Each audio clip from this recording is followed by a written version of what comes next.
Emaar? It's not Emaar, it's Emaar. Emaar? Who's Emaar? Well, I heard he's a son of the sheikh. He built all these towers. And this is exactly how most stories talk about Emaar, as if it's a single man, or a royal family's secret, or a construction machine that happened to appear in Dubai. But the truth is more layered. Emaar is not just a construction company. It's a system, a model, a blueprint that turned a desert skyline into an international brand. And they transformed this brand into a billion-dollar ecosystem. In this video, I'm going to talk about the story behind the success of the developer that transformed Dubai, about influence, scale, and bold vision without limits that makes Emaar unstoppable. Let's go. But first, let's address the myth. You will hear people say Emaar is government, Emaar has unlimited money, Emaar is just marketing, Emaar is too expensive. But to understand Emaar, you need to stop thinking like a buyer and to start thinking like a city planner. Because Emaar doesn't sell apartments, it sells districts, lifestyle. It sells a promise that if you buy into the community, the entire environment around you will be designed, controlled, activated. And tomorrow the demand will be created in a place that nobody believes in today. Today, Emaar is one of the most influential developers from the Middle East, publicly listed, deeply embedded into Dubai's modern story, globally recognized because of two names that the whole world knows, Burj Khalifa and Dubai Mall. But let's have a look at the story that was before the Burj Khalifa and Dubai Mall came to the spotlight. Emaar was built by a man who understands finance, systems, risk, and the most important, humans' behavior. Every great story begins before the spotlight, before the contracts are signed in the glass buildings and the names are carved in the history. There is always a child, a family, and a dream forming quietly at the background of the ordinary life. For Mohamed Alabbar, a man who will later establish Emaar, a story begins in Dubai that most people can hardly imagine today. In the 50s and 60s, Dubai was not a glamorous metropolis. No luxury hotels, no modern highways, no iconic skyline. Just sand, sea, wooden doors, and a trading culture that taught people a brutal lesson very early. Nothing is guaranteed. Alabbar was born into a modest family, not rich in money, but rich in discipline and values. When he speaks about success, he understands one important thing that many entrepreneurs forget. Your origin story becomes your operating system. My mother cooking under the tree is what you should really remember. That's where we came from. And his father, a dock captain, wasn't just a sailor. He was a negotiator, manager, risk taker. A man who navigated the Gulf without modern technology, dealing with weather, trade, and uncertainty. So from a young age, Mohammed was watching how deals are made, how trust is built, how people behave when money is on the table. Although he could not read or write, he spoke several languages and negotiated across ports. An early exposure that shaped Alabbar's understanding of risk, trust, and commerce. My dad didn't read and didn't write, but as a ship captain, he spoke Swahili, he spoke Urdu, he spoke Farsi, and he spoke Arabic. And it's very important to understand this. Dubai's early DNA was not oil, it was trade. Education was not optional in Alabbar's house, so in 70s, Mohamed Alabbar left Dubai for United States to study finance and business administration at Seattle University. For a young man coming from a modest Middle Eastern family, America was not luxury, but it was a structure. Systems, capital markets, corporate discipline. He didn't come back dreaming about building towers. He came back understanding how money actually moves. But contrary to popular belief, Mohamed Alabbar didn't start with real estate. His first entrepreneurial experiment was a bakery shop that failed.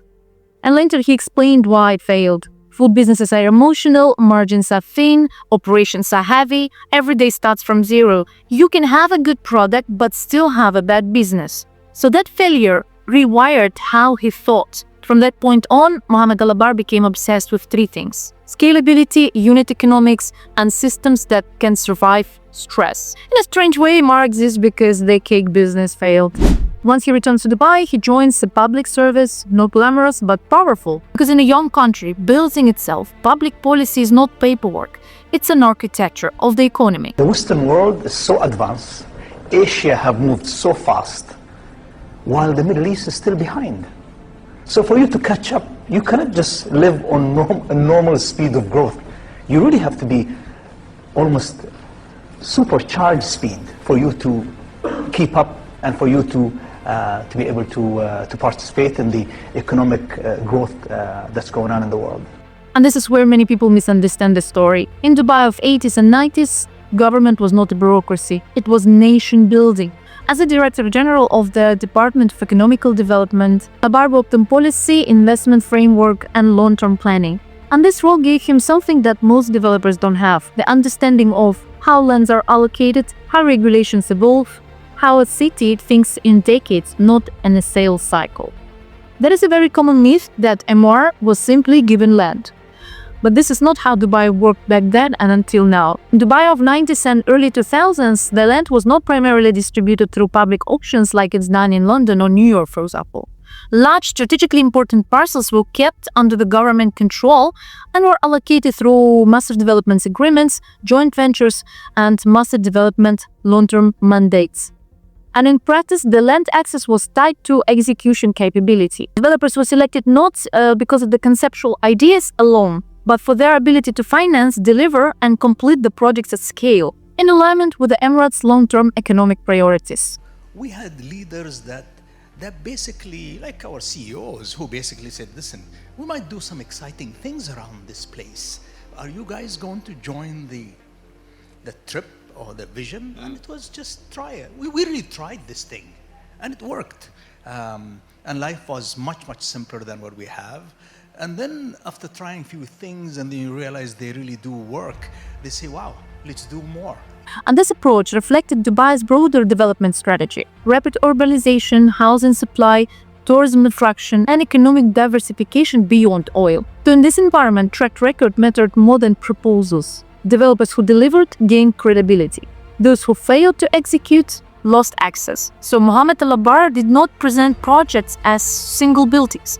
They were positioned as responses to structural needs: expanding housing demand, tourism infrastructure, economic diversification through mixed-use districts. And this framework is consistent with how Emaar described its developments from the outset, as integrated master communities. About this. So I really think that the story of my company is that I was able, thank God, to think of an idea that can solve a problem. The projects that were completed, especially during the periods of market stress, were fortifying the reputations. And those reputations were transformed into the future opportunities. And the financial crisis of 2008 reinforced this logic. Many developers exited the market. Those who delivered became the core of Dubai's modern real estate landscape. In 1997, Emaar Properties was founded. There was no legacy, no Burj Khalifa, no Dubai Mall. If early projects failed, the company would disappear. And this is why Alabbar became paranoid about liquidity, why he distrusted excessive debt, why he stayed cautious with the banks. In addition, in the same year, he was violently attacked in Singapore, an event that later he would describe as a turning point. It reinforced one rule: survive first. Singapore, and I was hit with a baseball bat 1997, and it could have killed me. And I don't forget the liquidity. Don't talk to the banks. Please don't talk to the banks. Make sure your balance sheet is not efficient and you don't have a lot of loans. And if you cannot operate that way, don't do business. So in the late 90s, Emaar was established with the government participation. The state did not finance every project directly, but it contributed the land, it held equity in the company, and provided institutional credibility. Yet, of course, government participation significantly reduced perceived risk for investors and banks. This was not free money, it was risk underwriting through credibility. In 2000, Emaar was listed in the Dubai financial market, and this was a structural change. What was the most stupid idea? It was to go public. You know why? Because like now for the past 28 years, I announce my result every 90 days. And you know how that feels? It feels like every 90 days I have to strip naked in front of the public. I say, you see who I am? You see my weight? You see how much I spent? You see what I've eaten? Are you happy? Okay, let's go on. After IPO, Emaar gained access to equity capital, the ability to attract institutional investors, finance growth beyond pure debt, and scale as a publicly governed company. So from the beginning, Emaar was not a private developer. It was a public company that rapidly changed its funding auctions. So Emaar did use banking finance, bonds and sukuk, but very selectively, and with strong focus on liquidity, controlled leverage, and resilience through cycles. Mohamed Alabbar repeatedly emphasized that liquidity matters more than growth. So in case of Emaar, debt was a tool, not the backbone. Later, once Emaar owned Dubai Mall, hotels, leased retail, attractions, advertising and tourism revenue, It created stable recurring cash flow, which had to finance new developments, reduce the dependence on external capital, and absorbed market shocks. So Emaar moved from build and sell model to build, own, and monetize model. In 2001, Emaar launched its first luxury independent villa community, Emirates Hills. It featured low-density planning, was focused around golf cars, and it established Emaar's first community model. The next year, Dubai Marina Master Plan was announced. It was the first large-scale waterfront urban district, had a mixed-use concept, residential, retail, and hospitality. And at the launch, Dubai Marina was nothing but a large, undeveloped desert. But later, Dubai Marina becomes one of the most populated high-end residential districts in the world. Then came what later will be described as a defining bet, the downtown Dubai. It was a large-scale concentration of land, capital, and execution risk in one location. A centrally planned district, combining residential units, large-format retail, hotels, offices, and public spaces, all built by one developer. But at this time, the strategy was far from consensus. Dubai real estate market was still maturing, high-end residential demand was limited, tourism was growing but not yet proven at the scale being planned. So critics questioned the logic of building a premium urban core before the city had reached sufficient density. Others warned that combining so many functions in one area would create systemic exposure. If one component underperformed, the entire ecosystem would feel the impact. Then retail of that magnitude had no precedent in the region, luxury and hospitality was still a developing segment, and long-term management of public space, infrastructure, and footfall added ongoing operational complexity, not just construction risk. At this time, most of the regional developments followed different logic. They sold individual buildings, exited early, and avoided long-term operational responsibility. But downtown Dubai did the opposite. It locked the capital in delayed returns, and it assumed that the future demand will follow into the scale being built. And then came the most controversial decision, the tower. Because at this time, building the tallest structure in the world wasn't an obvious financial choice. Early feasibility studies were conservative. Construction costs were huge and unprecedented for the region. Engineering risks and challenges were extreme. There was no comparable case study, no local benchmark, no proven demand for an ultra-luxury tower of that height. So critics framed it as a branding exercise. Some investors saw it as a vanity project. Others questioned whether the project made sense outside of marketing narratives. And at this stage, the numbers alone did not justify the ambition. Timelines were long and the downside risk was real. So what justified the decision was not a short-term profitability. It was positioning, a bet that the global attention, tourism capital will follow the scale. Many don't know that originally the tower was called Burj Dubai, and the name was changed in 2010 at the day of its opening, and the reason was financial. During the financial crisis, Dubai faced significant liquidity squeeze. Credit market froze, refinancing became very difficult, and the tower was at risk of delay or even default. And at this moment, Abu Dhabi stepped in with the financial support, and it provided approximately $10 billion through the government-linked institutions. As a gesture of recognition and federal solidarity, the tower was renamed to Burj Khalifa in the honor of Khalifa bin Zayed Al Nahyan. So today, the name of Burj Khalifa stands not only for architectural achievement, but also for financial resilience, political coordination, and crisis-era execution. So what followed next? Reshaped the perception. Delivery continued, the tower was completed, the district opened, the retail traffic arrived. And over time, the original criticism, of course, softened, because the ecosystem began to function. So the Burj Khalifa tied downtown Dubai into a global mental map of cities worth visiting, investing in, and talking about. Now we arrive at the part that most people miss. Emaar's power is not just in selling properties, it's in owning what happens after a sale.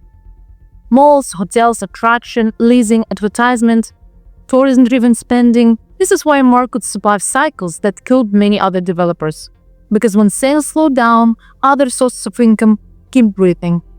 At its peak, Emaar deliberately reduced its dependence on new residential sales. In 2010, recurring income accounted for approximately 30 to 40% of the company revenue, coming primarily from malls, hospitality, and commercial leasing. Dubai Mall became one of the most valuable retail assets globally, today exceeding 100 million visitors per year. And hospitality reinforced the model.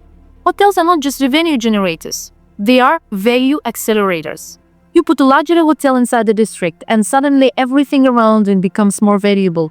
But when we do business with our real estate, we abuse our hotels. You abuse them? We abuse them, yes, in a nice way. You can see how we do this. If you were to think of any city, imagine a beautiful street without that luxury hotel on the street. So we stick our hotels in our development only to enhance value of real estate around it. Not because of marble, but because of psychology, traffic, visibility, status. This is why Emaar builds hospitality at scale. Not as decoration, but as a strategic tool.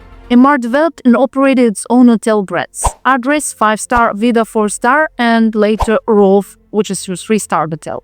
This way they created vertical integration rather than relying on third-party operators. These assets generated steady income at the same time, increasing the value of surrounding real estate. Outside Emaar, Alabbar backed ventures such as Noon Trading Platform and Zan Bank, applying the same logic of scaling on long-term platforms. As Emaar blueprint proves itself in Dubai, the world calls. Different countries, different regulations, different policies, but same hunger for Dubai lifestyle districts.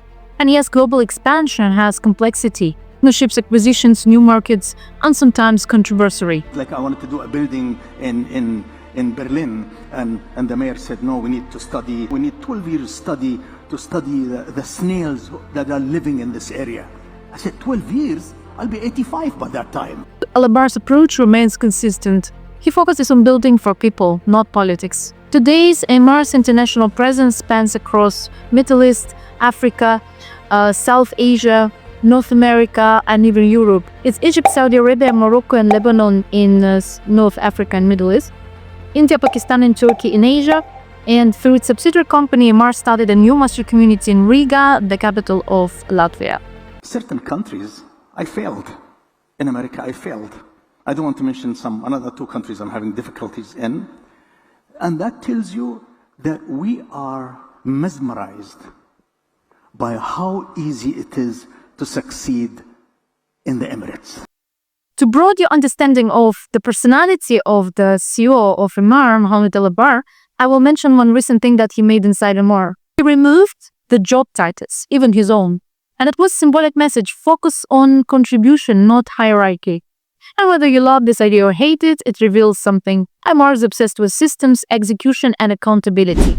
Walking around downtown today, very few people realize what it took to build all of these buildings and what is actually around them.